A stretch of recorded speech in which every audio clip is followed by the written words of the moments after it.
Welcome to the next installment of this presentation. This is episode number 7. We're looking today, instead of like having a magazine cover being the cover shot for this, I'm taking Betty Crocker's cookbook, in fact. And so we're going to talk about the ingredients for life. But before we get into the ingredients, we're going to look at the actual evidence. Who baked the cake, in other words? And so we're going to look at this, and we're going to call it the Archean edition, because that's where the first fossils tend to show up. And in fact, many of these earliest fossils are actually little microfossils, very, very tiny sort of things. And they tend to be tubes in chert or globules in chert. And so we're going to look at those. And then we're going to look at the ancient record of stromatolites. So stromatolites are weird sort of things, but they indicate that life was there in trapping sediment, in fact. And so ancient to recent stromatolites we're going to look at. So we're going to look at some of the modern ones. We're also going to look at some of the ancient ones here. That's a stromatolite on the left-hand side. Those are living stromatolites, in fact, in the middle photograph there. And those are ancient stromatolites also on the right-hand side that date back to the Cambrian age. So as we look at these things, we're looking at really the evidence for the first forms of life on this planet, and it dates all the way back to 3.5 billion years. So if life began, it began during the Precambrian. Now, Cambrian was this time period, in fact, where we have large outpouring of life on this planet. So the fossils became abundant in the Cambrian time. Before that, they are much less common, and in fact, they were uncommon completely until you get into the Proterozoic, okay? But so the Archean fossils, a little bit rare, okay? So we talk about the Precambrian being divided into 3 eons. That is the Hadean. Hadean, we had oceans of magma. That's not conducive for life. And we also had a heavy bombardment back then, roughly right at the beginning of the Archean. Again, if you're getting struck by meteorites all the time, probably not good for living organisms. So when we talk about it, we talk about the Hadean, we talk about the Archean, and we talk about the Proterozoic. Those are the 3 eons within the Precambrian. So the Precambrian itself, not an official time period as we know it. So the Hadean, not good. That's when our moon formed, right? So roughly around 4.4 billion years ago. If we start about 4 billion years ago, however, that's the beginning of the Archean, and we have good evidence for life, or roughly about 3.5 billion years. So it's likely that someday somebody might be able to find life forms that are actually older than the 3.456 billion years that we know of as the earliest stromatolites. And so stromatolites really give us the best evidence for old living things on this planet. So we're going to talk about the Proterozoic a little bit later on here, but when we talk about it, that's from about 2.5 billion years ago to 542 million years ago. So that is the Proterozoic then that we'll be talking about. Well, what was life on Earth back like then? It was like it wasn't a real nice place to live, I guess. If you were to go back in a time machine 3.5 billion years ago or 4 billion years ago, you wouldn't have liked it, because you would almost immediately drop dead from asphyxiation because there was no oxygen around. But there was water. There was water beginning to show up. And we had small protocontinents, little tiny continents, and then ocean basins that would form and collapse. And when I say collapse, they would be squeezed by continents, crushing together and taking that ocean basin and really metamorphosing most of the rocks. Most of the rock record that we have are either in the form of granites, which are igneous rocks, or they're in the form of metamorphic rocks, which are rocks that have been exposed to really high pressure or high heat. Okay, so not conditions that typically would preserve rocks, but there are enough sedimentary rocks that date back to the Archean time, and we can actually get age dates off of some of the interbedded volcanic ashes to find out what the ages are for those rocks. And so remember, most of the Hadean rocks have been recycled by they're really old, right? And so they've been around a long time, and most of those have actually been subsumed and regurgitated essentially by the earth into igneous rocks at some point. So the Archean rocks, however, on the other hand, are still around. So we do have some Archean rocks. If you look at the ancient continent of North America, we call it Laurentia. Laurentia is composed of a whole bunch of small protocontinents that have collided together. And in many instances, some of the ocean basins are preserved in between these protocontinents. And so the protocontinents are about the size of a state or a Canadian province, if you will. And those provinces, we actually call them Precambrian provinces as well, Archean provinces. They were little tiny plates that would essentially collide with one another. So when that happened, we had evidence, in fact, that some of these rocks were deposited underwater. And so that's a good indication of how ancient tectonics were moving. It was much more rapid at the time. If today we have continents that tend to lumber around the outside of the continent, back then it was a much more rapid process, continents colliding with one another time after time after time. And so with the Archean tectonics, we're actually looking at the preservation of some sedimentary rocks, and we also have volcanic rocks, and then we have ultramafic rocks, which are unusual. That's the kind of rocks that we get in the mantle typically. So they call the ancient oceans greenstone belts today because they're seldom preserved as actual crustal material that you can identify easily, except for one variety. And one of those varieties, in fact, are called pillow basalts. Today, if you were to take a submersible and go off the south coast of the big island of Hawaii, you would actually see pillow basalts being extruded into ocean water. And it just like one pillow forms and it breaks, and then another pillow would form, and then another one forms. So if you go to YouTube and look up pillow basalts forming today, you would see images, movies of that sort of activity going on. So pillow basalts, we know that they erupted underneath of the ocean, in other words, when we see pillow basalts. So that's what you see in this image right here on the lower right-hand side. So pillow basalts are one of the more common sorts of varieties of oceanic rock at this time. When it comes to the actual continental rock, we get preservation of granulites, we get preservation of a gneiss, and then also migmatite. All three of those varieties, in fact, are metamorphic rocks. So those three, in fact, you're not going to find any evidence for life in most of those. Here's a granulite on the left-hand side. That is a gneiss on the right-hand side. Those are the sorts of rocks that you would see preserved in ancient mountain belts, but not at the tops of the mountains themselves. They would be at the roots of the mountains. And so these are rocks that have been exposed to enormous amounts of heat and pressure. And it's changed the original composition. So that probably was a granite in the upper left-hand side. On the upper right-hand side, that could have been a granite as well. But there's been some differentiation into two different kinds of layers. Rocks that we consider to be felsic are light in color.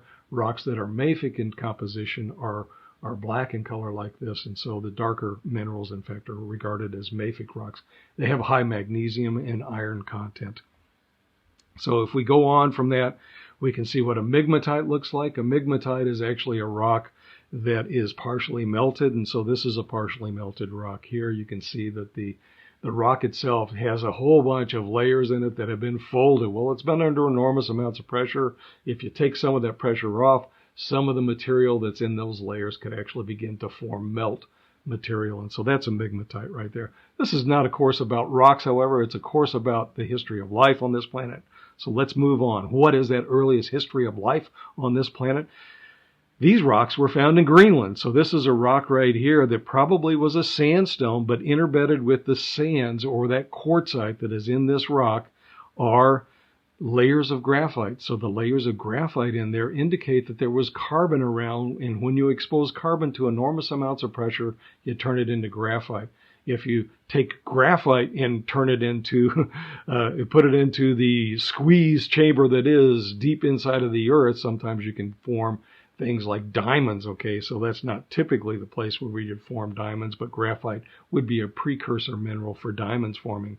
That's a high pressure sort of rock right here. But in fact, the carbon within graphite, graphite's made out of carbon, coal is made out of carbon, diamonds are made out of carbon, only carbon, in fact. So if you see graphite, it probably indicates that there was free carbon around.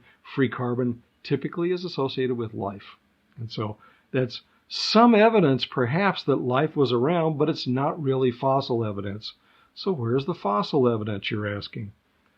We have to go to Australia for that. And so in Australia, there's a rock unit called the Apex Chert. It's in the Pilbara continent, or the Pilbara craton.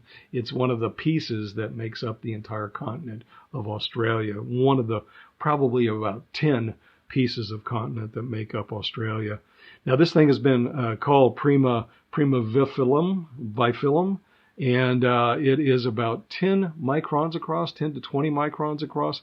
And in fact, that would be 10 to 20 thousandths of a millimeter. So a millimeter is like 2 dimes stuck together. That's how thick a millimeter is. And so we're talking about thousands of those, like 10 to 20 thousandths of a millimeter across. They're tubes. They're tubes that are segmented, however, and those segments, in fact, indicate there were different, perhaps living chambers. Most life that we know is composed of cellular material. So this would have been a sort of bacterium archaea from back at that time. So we're going to talk about bacteria and archaea at some point in here, but these are the most primitive sort of life forms. They're extremophiles, in fact. So extremophiles would make up what you would consider to be some of the most ancient life forms on this planet. So chert is a rock type. It's a sedimentary rock type that is composed of quartz. And so quartz is a very common mineral in the Earth's crust. Quartz is what typically makes up most sandstones, not completely, but most sandstones have a fair amount of quartz in them. Quartz is a very resistant sort of mineral. And quartz does funny things, actually. So if you look, for instance, at, well, let's say, petrified wood. You're probably familiar with petrified wood. Well, petrified wood, it didn't grow that way. It wasn't composed of that petrified material when a tree first grew. And then what happened is that tree died. It fell into the sediment. The sediment buried it, in fact. And so there would be pore fluids that flush through that sandstone, perhaps. And what it does, it picks up some of the silica out of the quartz there, and it emplaces it in the cellular material that is that wood. And so that's how petrified wood forms, molecule by molecule, a replacement of the material that made up the cellular structure of that wood. And so that is the same process that would work in replacing this bacterium that may have been preserved in sedimentary rock. That silica comes in and replaces it. And so here you have evidence of a tube-like structure that most people interpret. Now, what we do in science is we make observations. Well, here's something that's tubular like that. Well, what forms tubes like that? Well, if you don't have living organisms, it's hard to find things that are tubular. So very commonly tubular sorts of structures, and especially if they tend to be segmented, we would make the interpretation from that observation that in fact would be or would have been a living sort of feature at some time. So Schaff is the first guy who recognized this in 1987. So that's one of the first oldest living life forms that we know of on this planet. This one dates back almost 3.5 billion years. Okay, so there may be some older ones out there, but nobody's found them yet. 3.465 billion years old, these rocks have been dated. So the dating is done with volcanic ashes that may be on either side of this chert sort of like bearing rock unit. So that's from the Pilbara Craton. It's in the Apex Chert out in Western Australia, northwestern part of Australia. So here's what the photographs look like. Okay, they make thin sections. They take that chert, they slice it very thin with a rock saw, and then you grind it down flat, and then you glue it to a glass plate, like a microscope plate. And after you've done that, you cut off the backside of the rock, and then you very carefully grind down the backside of that chert as well. And you grind it to where it's 30 microns thick, and so that's the typical thickness for a thin section when you make petrographic thin sections, so rocks that are very thinly sliced essentially, and then you can project polarized light or unpolarized light through that, and you're going to see these sorts of features. And so what you see here are features on the left that have been photographed, and features on the right is the line drawing that is then interpreted to what those sort of photographs mean. Okay, so that's one of the techniques that people use to make scientific arguments. We think this is a living organism because it's linear to begin with. There are very few natural linear things that weren't alive. And then they're segmented, and so there are very few things that would actually indicate a growth, one segment being added on after another segment with these things. And so that's from the Pilbara Craton. That's the Apex Chert fossils right there. For the most part, we think that these things were prokaryotic. And so a prokaryote is a type of cell structure in a living organism that would have RNA and DNA, but it does not have a cell nucleus. Well, you and I are eukaryotes. We have nuclei in the centers of our cells. And so eukaryotes are it's in a different branch of living organisms. The oldest variety, we're pretty certain, would have been prokaryotic. That is, before there was any sort of central structure that oversaw the the sort of like processes that go on in cellular materials in eukaryotic structures. So they're called prokaryotes. They have a cell membrane, they have a cytoplasm that would have filled that cell, and they have DNA that helps them replicate them. So single-celled organisms, prokaryotes, and they, at least the ones that go back to at least 2.5 billion years ago, are probably prokaryotic. There are some other cherts around the world that are really, really old. This is from the Barberton Mountains. This is called the Fig Tree Formation. These are more globular in shape, and so these may have been spores, in fact. So there may have been plants that were actually producing fossil spore material all the way back in the Precambrian as well, back in the Proterozoic, back in this case, in the Archean. And so these are solitary prokaryotic fossils, about 20 microns across again. That's what that micrometer is, what that stands for there, or a millionth of a meter, or a thousandth of a millimeter. Okay, so that is from Swaziland in South Africa here. So, and most people don't challenge this. Oh, those are probably living things. So we have a record of really ancient living things. But it's still, it's like, you know, when they talk about providing scientific evidence, we like to see what we call a preponderance of evidence. In fact, overwhelming indication that there was living material back then. For that, we have to go to other sorts of organisms. Here's some more of these things that date back, not quite so old. These are only 1.88, so these date back to the Proterozoic, which would be the second or the third eon within the Precambrian, but these are other ones. What it shows you here, the Gunflint Chert, in fact, I've visited this area before when they make thin sections out of it. You can still see tubes, you can see globule sorts of things, and you can see segmented sort of things. What it means is that the chert is actually really good at replicating and replacing things that were once alive, probably. So if we see these sorts of fossils in chert that is younger than the 3.2 or the 3.465 billion-year-old fossils, it indicates as like, well, it probably was something that happened to replace the living structure with silica at that time. And so finding evidence for life in younger chert tells us that, in fact, the older cherts, in fact, may be accurate in recording life as well. So that's from the Gunflint Chert. That's up in northern Minnesota, right near the boundary waters. So when we look for things that probably are you look at it and it's like, that's evidence for life right there. We look to these things, and these are called stromatolites. Stromatolites, they're a little bit complicated. They are cyanobacteria, which means that they're prokaryotic. Okay, so before they had a cell nucleus or anything like that, these were organisms that would grow upward, okay, probably in water, most of them, almost all of them in water, at least most of the time they would spend in water. And remember, the sun is how things lived back then. That's how organisms got their energy. And so these are from the Archean again, and this is also from the Pilbara continent, that little microcontinent in northwestern Australia. And this is called the Strale Pool Chert here. And in the Strale Pool Chert, they find layers of that chert, layers that have in fact been replacing not necessarily all the cellular structure, but in fact, it's the binding of sediments in this case that you see here. So there are two different versions on this slide. So the one at the top is actually from the Pilbara, and the one at the bottom is actually from the Siberian platform. And so this is another area that has ancient rocks, but not quite so old as the ones in the Pilbara. This was a photograph that was taken so you can look and see one stromatolite and say, wow, it's very similar to this other stromatolite. We're going to look at these things.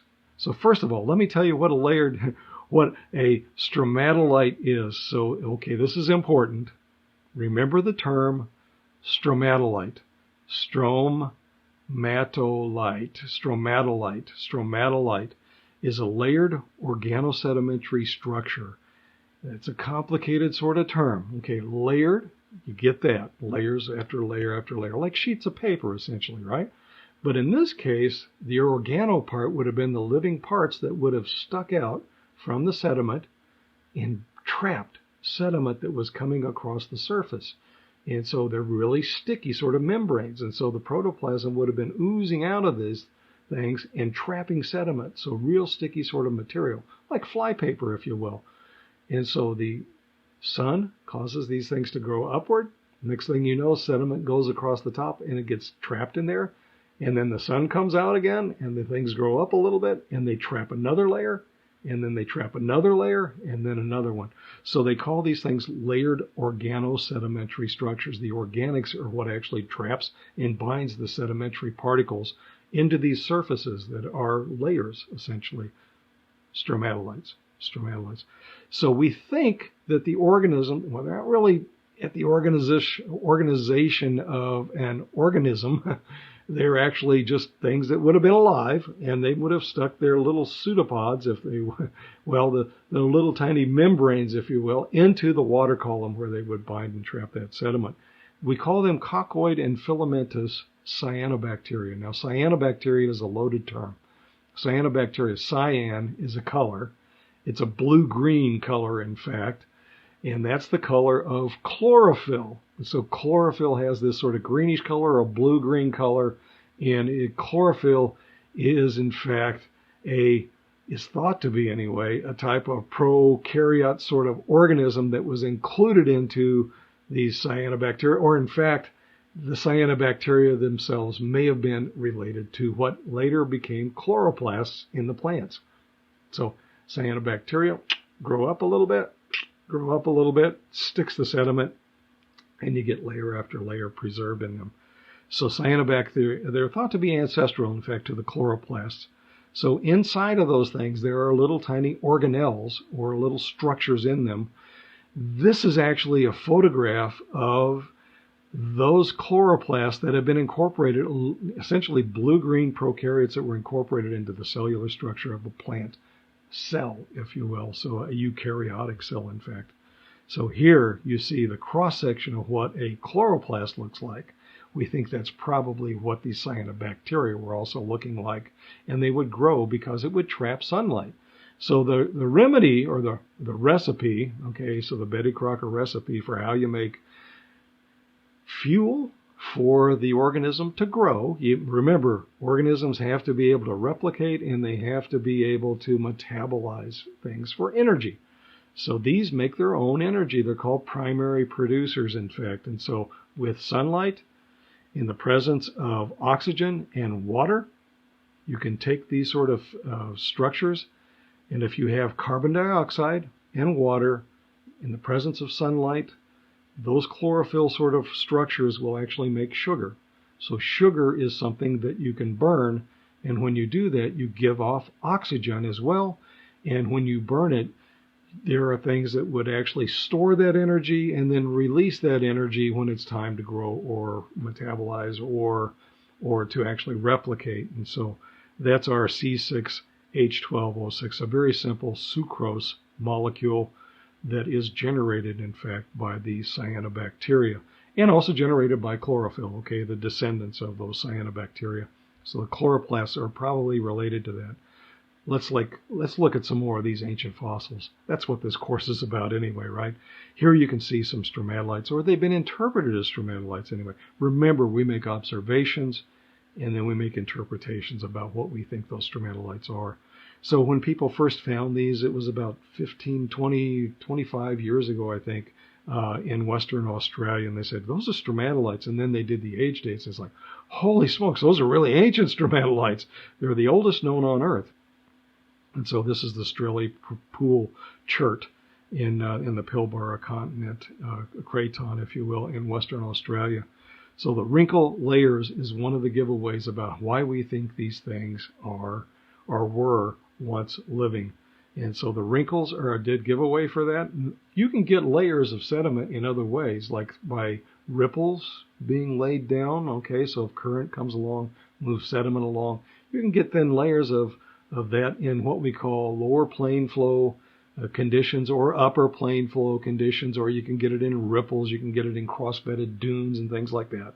But in order to get the wrinkly ones, or the ones that would form these sort of unusual structures, like that sort of thing that looks like a molar and like a horse molar or something like that, those things, or these coniform ones here in the next issue, or next slide here, those sorts of things are probably due to the actions of living organisms. Okay, so striving to get ahead or striving to get higher up in the water column where it can get more sunlight.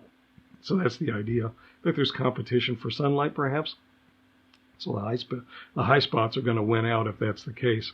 Here are some more of these things that have been interpreted as stromatolites then from Strelay Pool. People have challenged that interpretation before, but most people say, that challenge is pretty weak. We think that these things probably were stromatolites. And if we already have evidence for little microtubes and things like that, those microtubes just as easily could have been cyanobacteria that was replaced by silica. So to see these things in mass quantities like this, where you get stromatolites, these sort of organosedimentary structures, if we already have evidence that there are older things out there, yeah, it probably is accurate then. So those are stromatolites. Well, one of the things we do in science is we look for modern analogs. And so are there places where you find the same sorts of structures in the world today? And the answer is yes. And so in Western Australia, we can go to a place called Shark Bay. So Shark Bay is in Western Australia off the west coast there. You can see it in the circle here. We're going to zoom in on that circle, and here you can see some of the features that are there. When you look at that image on the right-hand side, now I've put some indications on there for 1, 2, 3, and 4, and then also A and B. So there are tidal channels in here. That's marine water down there where 1 is, so that's a subtidal setting. In other words, below low tide, you would get into a subtidal setting. At high tide, okay, that marks the top of where the tides would actually flood these rocks. So that would be the top of the intertidal setting. So there's subtidal and then intertidal above that. And then above the intertidal, there's an area called the supertidal. So in the highest of the high tides, during those spring tides, when you have the moon and the sun pulling at Earth's water column, it floods the craton a little bit more, and you would see a supertidal sort of setting at number 3 here in this diagram. And number 4 is actually the dry land, okay? So in that case, very sandy because you're in a desert sort of setting. If you zoom in on those sort of features out here in the intertidal and actually partially in the subtidal settings, you're going to see stromatolites there. Over on the lower left-hand side here, you can see how there are different types of stromatolites that would grow at different levels then. Okay, so we have tidal channels, we have tidal islands, and we have these 4 different categories: subtidal, intertidal, supertidal, and then of course dry land. So what does it look like when we zoom in on these things? Well, you'll notice the granularity in these sort of images. These are satellite images. You can see the tidal channel running through these sort of brown globular sorts of areas. We're going to zoom in on those yet again. This is what you see at low tide right here. The heads of these stromatolites, they're like clubs, if you will, or domal stromatolites in this case, or columns. And so columnar stromatolites are fairly common in the ancient record, and here some in the modern record. What an interesting place, right? So not too many people visit this area. And if you were to visit this area, what you would find is there's a whole bunch of snails in this material in between the stromatolites, each of the stromatolites, because the snails are good at cropping those sort of cyanobacteria when they poke their heads up off of that surface. When they grow upward, the snails will come along and graze on them. That's how they earn their living, essentially. And so there are snails and bivalves and things like that. This is an area that is hypersaline, in fact, and so there's only a handful of different kinds of snails that are capable of putting up with the salt content of these waters, and so the salt concentration within these waters. So that is Shark Bay in Western Australia. Well, is there any place else on Earth? Well, okay, yeah, there are actually. There's some in the Bahamas. There are some in Texas in a place called Shark Bay there, ironically enough, or Baffin Bay. It's not to be confused with Baffin Island, which is in North Canada, but Baffin Bay on the coast of Texas, inside from the barrier islands that are around the coast of Texas. There are some stromatolites there as well. So stromatolites are more common than what people think. There are even some freshwater stromatolites today. In some of the lakes in upstate New York, they find stromatolites there. And so cyanobacteria, it's really pond scum, okay? That sort of like hairy material that may be at the bottom of a pond is usually cyanobacteria. A very primitive sort of like material made out of prokaryotes, essentially. The prokaryotes will grow and leave these hair-like structures. Well, that's the filamentous nature of cyanobacteria. Coccoid means, in fact, that it's a series, like a string of balls, if you will, or a string of pearls, if you will. So that means that the coccoid is like pop, pop, pop, pop, pop, all these little round features that would grow in a cellular sort of structure. Well, that's reminiscent of what we would see in these ancient Apex Chert fossils as well. Okay, Shark Bay, you can see the stromatolites here, and you know what kind of conditions they live in. Here you can see a photograph that was taken right at the water level there, and you can see part of it sitting above sea level and part of it, so it's exposed. During low tide, at high tide, that's going to be covered with water, okay? So, but you can see that it's stromatolite all the way down. And so they look very, very knobby, if you will, and that's a column forming from cyanobacterial growth. And the sediment washes by and traps some of the material on the top of those stromatolite heads here. So that is a stromatolite from a side view. Here you can see where they're actually underwater, and you can see that they continue on for quite a way, several miles that way, in fact. So cyanobacteria forming stromatolites. Modern ones. That's our modern analog for what stromatolites look like. We're going to show you some more from different settings. Okay, so stromatolites are pretty important in the rock record. They start in the Archean, they really become abundant in the Proterozoic, and they nosedive when it comes around to the Phanerozoic. So by the time the Phanerozoic comes along, stromatolites begin to decline.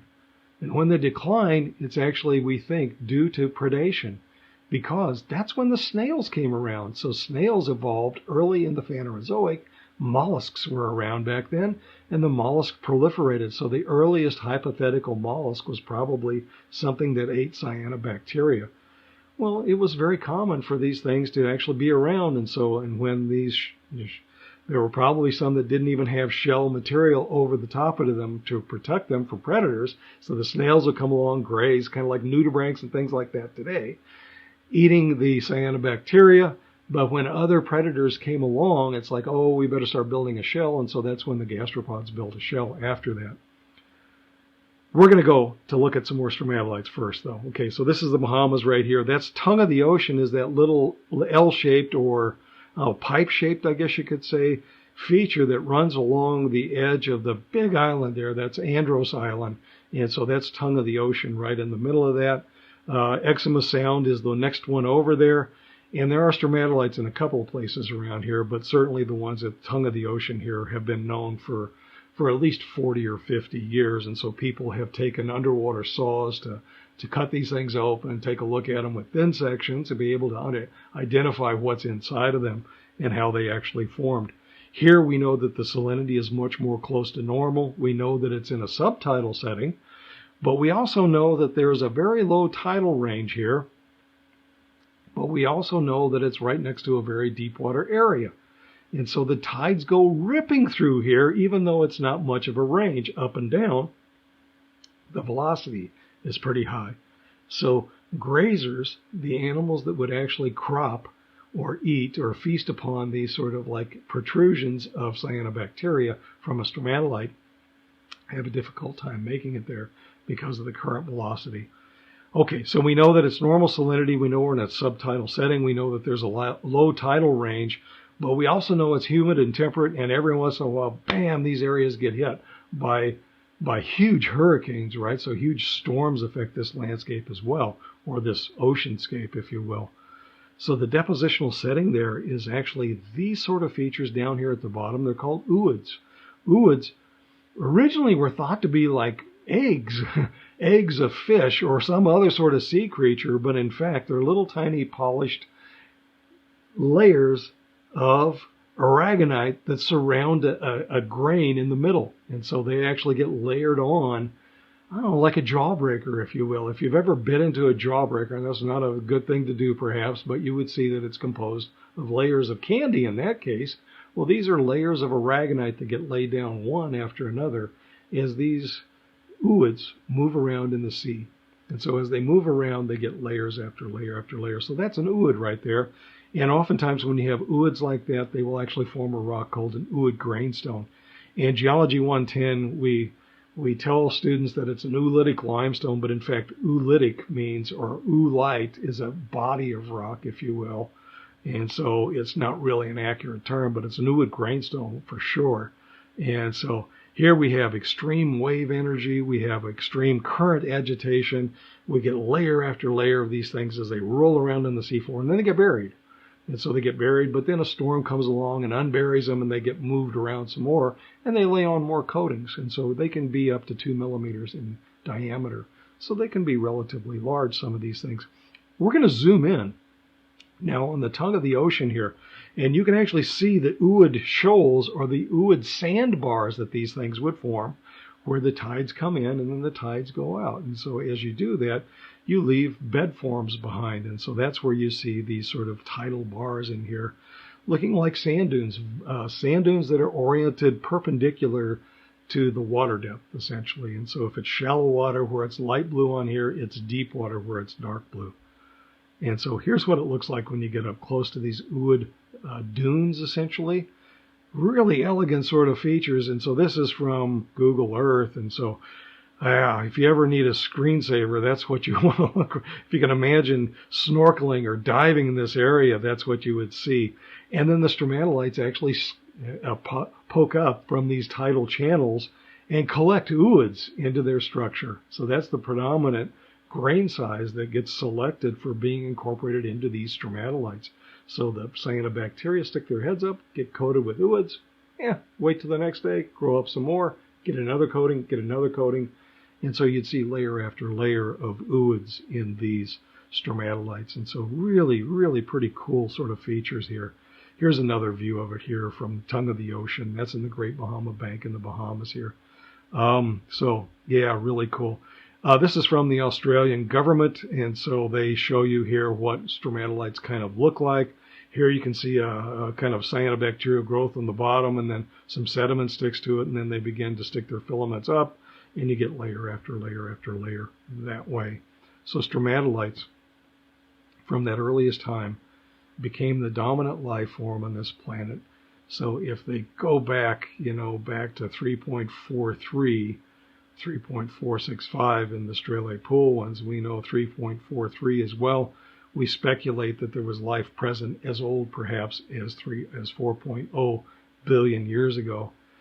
So stromatolites are very common in the Proterozoic. If they began during the Archean, they became crazy in the Proterozoic. What's the byproduct from this? Well, they're able to replicate. They're able to metabolize those sugars that they're able to photosynthesize. They're photosynthetic organisms. The byproduct of that, it removes carbon dioxide out of the atmosphere and it gives off oxygen. Now, in the early atmosphere of the Earth, there probably was a lot of carbon dioxide. We had nothing but volcanoes going off in the Archean, because you still have the collision of these protocontinents, and you had the formation of oceans and so forth, right? So we probably, as a volcanic byproduct, had a lot of carbon dioxide in the atmosphere from that volcanic eruptions. Well, what does carbon dioxide do? Carbon dioxide is one of the gases we're concerned about today for giving us excess greenhouse gases, right, in the atmosphere. Well, greenhouse gases are really good at trapping the solar energy. So if we have carbon dioxide, and then all of a sudden you have stromatolites growing in the oceans, they're removing that carbon dioxide out of the atmosphere. That's one way to get rid of carbon dioxide out of the atmosphere. You remove it by abundant growth of stromatolites. Stromatolites grow, they remove the carbon dioxide. Stromatolites grow, and it produces oxygen. Well, so as you get more and more oxygen and less carbon dioxide, all of a sudden you're taking away something that would have kept those oceans warm. And it's during the Proterozoic for the first time, bam, the first glaciation hits. At the very beginning of the Proterozoic, in fact, they call it the Varangian glaciation. And there's another glaciation towards the end of the Proterozoic as well. And so at least 2 major episodes of glaciation, more likely dozens of glaciations. But again, it's this carbon dioxide oxygen content ratio. Between the two of them, we're actually pumping carbon dioxide out of the atmosphere and pumping oxygen into the atmosphere. By the time we get to the end of the Proterozoic, we get pretty close to about 60% of our current content for oxygen in the atmosphere. I think today it's around 20% or so, somewhere between 18 and 21%. oxygen in the atmosphere today. So we are actually removing carbon dioxide at this time, causing glaciation. So that's what probably happened in the Proterozoic here. So stromatolites were really common. They hit their peak abundance, in fact, in the Proterozoic, and then they became less abundant when other life forms began to evolve in the late Precambrian and then also in the Cambrian. So in the Cambrians, when things really took off then for complex life forms, we call them metazoans, right? So cells that were both eukaryotic and then also capable of having special functions. And so organelles became organs. And so we had all of this sort of complex evolution going on then, and we had a predation of the stromatolites. But even so, we had a few places where these things would continue growing. So that is the story of some stromatolites.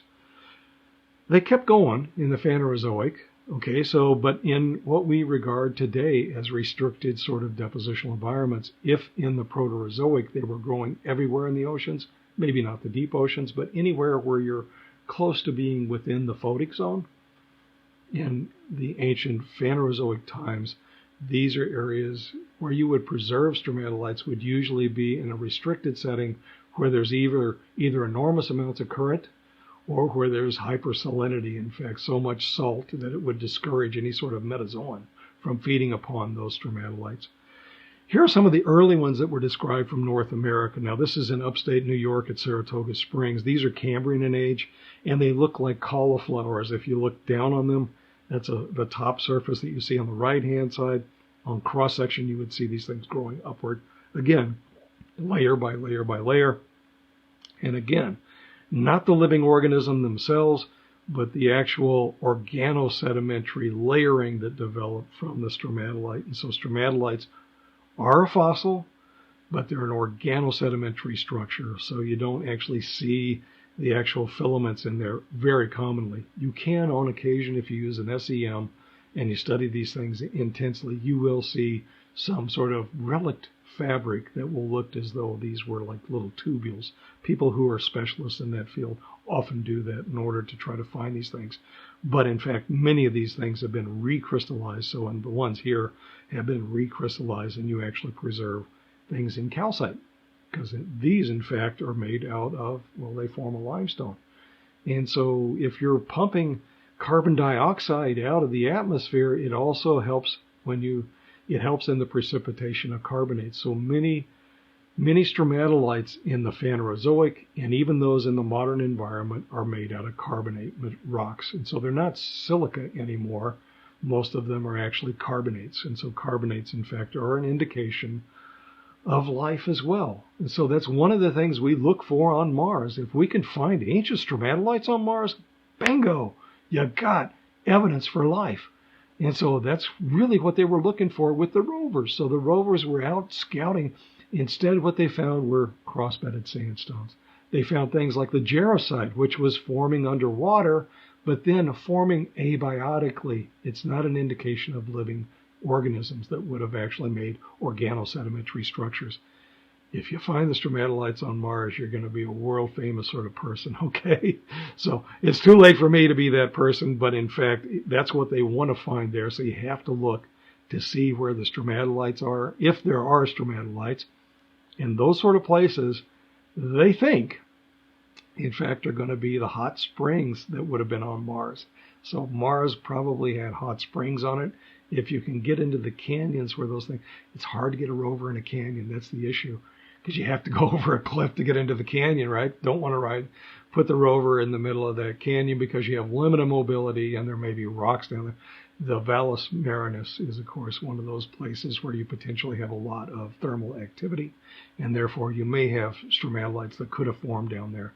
So if we get drones that can fly across that surface, that's one of the reasons why they want to test the drones in order to fly across a farther extent of the landscape there to scout and see what's there. Of course, the atmosphere is thinner on Mars as well, so the drones don't work all that well. They did the test. They did fly some.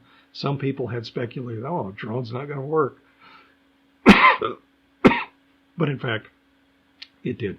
So hopefully someday we'll be able to scout that entire surface and maybe someday find stromatolites on Mars. What that's going to tell you, it's going to alter the way that we view life on our planet as well.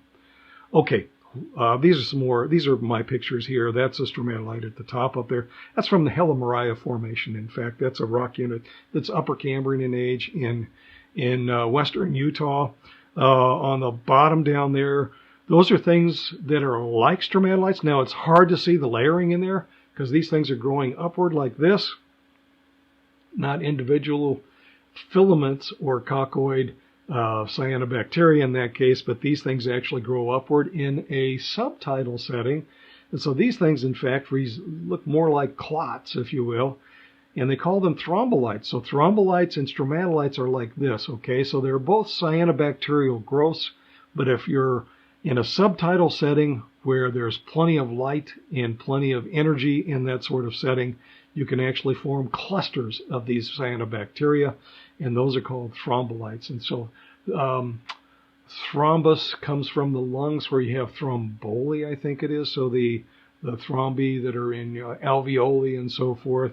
So you would see things like that in cellular structures very commonly. In this case, they call them thrombolites.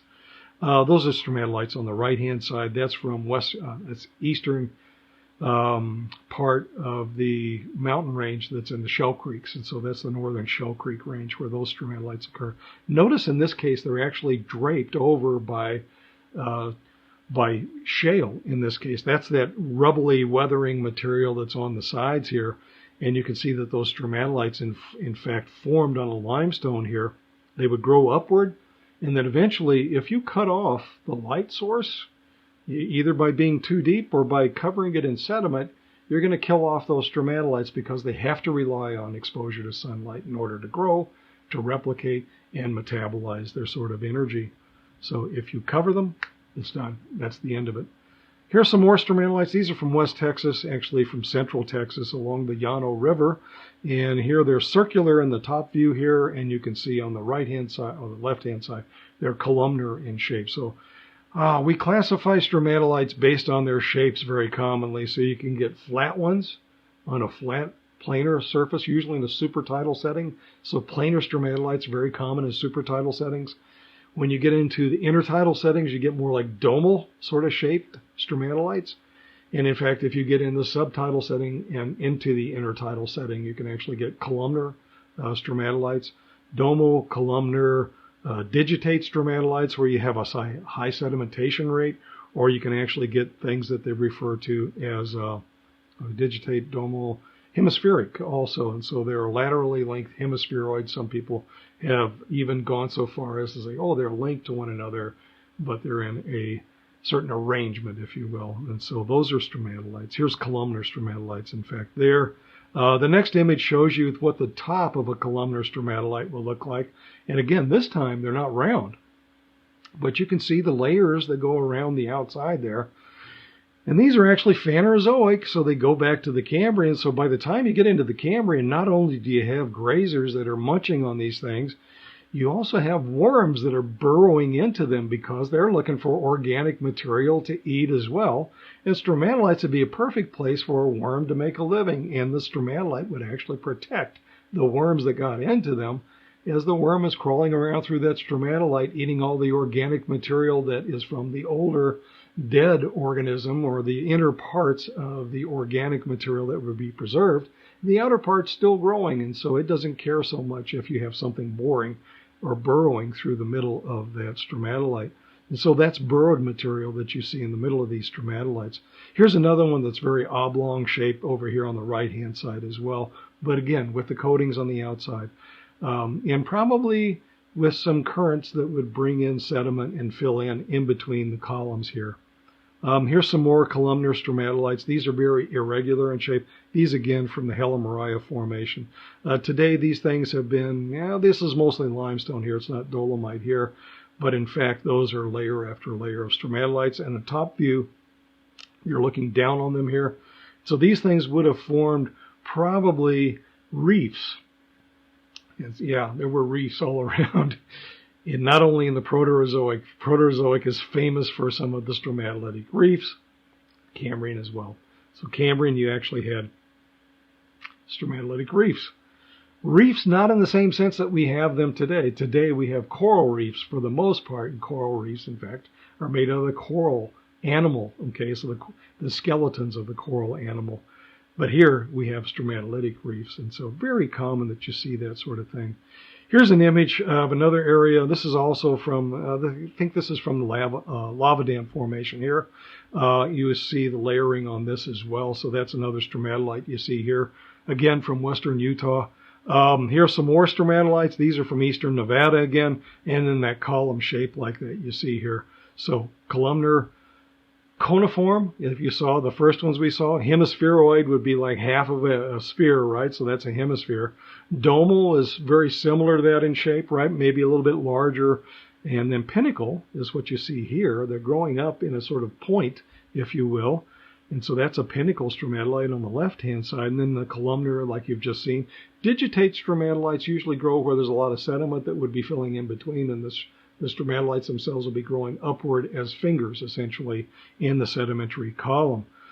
These had nucleated on the top of a hard surface here, and you see that pinnacle surface, the pinnacle growing up over the middle of that. Now, what you also see on this image are little round orange blobs on the sides of that pinnacle stromatolite. So the pinnacle stromatolite's in the middle, and these orange circular features on the sides, those are what we call oncoids.